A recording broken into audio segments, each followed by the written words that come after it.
Music Makers at the Keyboard, week 25. We're in the final part of book 2. We have 5 more lessons. It's getting to be the end of the year, and I notice some of the children aren't bringing their materials with them. I know that that's a symptom of the end of the year coming. But if you could give me a hand on this, I would greatly appreciate to make sure that their music, that their book, that all their cards come every week. It's part of that habit that we want to get going, and it's really not okay that they begin to let go on these habits, especially at the end of the year. All right, let's get started. We have a new song. So when you get home, please make sure that you've put their book onto their piano, that they've put their music onto the piano, and that they have their card holder, and that they've taken out this card, Oranges and Lemons, and that they're putting it with their other cards that they have in a basket nearby. Now, if there's still cards in here, then I know you haven't done it. So, just go in here it only takes about 10 seconds to go in here and pull them all out and put them all into there. This is their choice of cards that they can choose to play each week.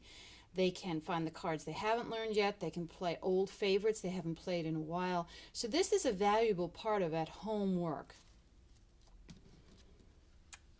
All right, we move to the first part of the assignment. Your assignment's right here, and it says to warm up in F major and C major before you begin Oranges and Lemon. And that's the card here. So they've gone to the practice CD, they put on track 15, and they review the patterns that they've learned in class. And then they're going to move their hands from an F position to a C position. After that, they're going to go to page 23 in their book. And they have a new mystery song.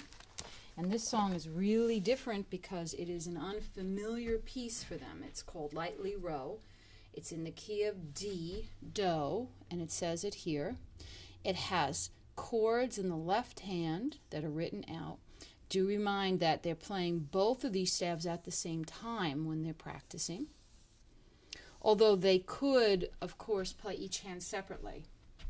Another thing, in this piece we have something a little bit special. We have a dièse à la fin, which means that they're going to start here, play through, they get to the end, they go back to this sign here, and they play this middle line, and that is the true ending right here.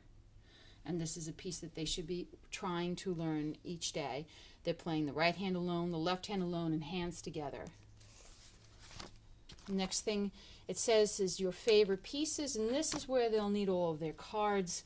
They're going to go through the cards, choose their favorite pieces, and write them down.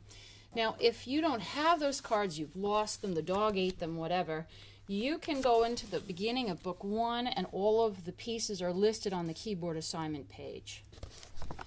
You can also go into book 2, and the same thing occurs here. You have all of the pieces marked here on the assignment page.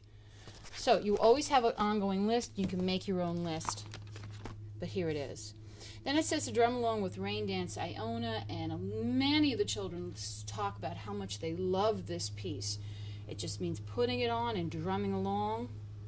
And then it says to play and listen along with practice CD track 16 using your green cards. So go into here, and these are the green cards. There should be 8 of them. If you don't have 8 of them, why, give me an email and I'll be happy to give you whatever you're missing. Then it says to go to page 24 and do a triple composition. And here it is. They're taking out their triple rhythm cards. They choose 4 of them. They chant the composition. They're actually composing. They're actually creating their own composition. That's why it says, do you like it? Because it's something that's coming from that higher point of thinking.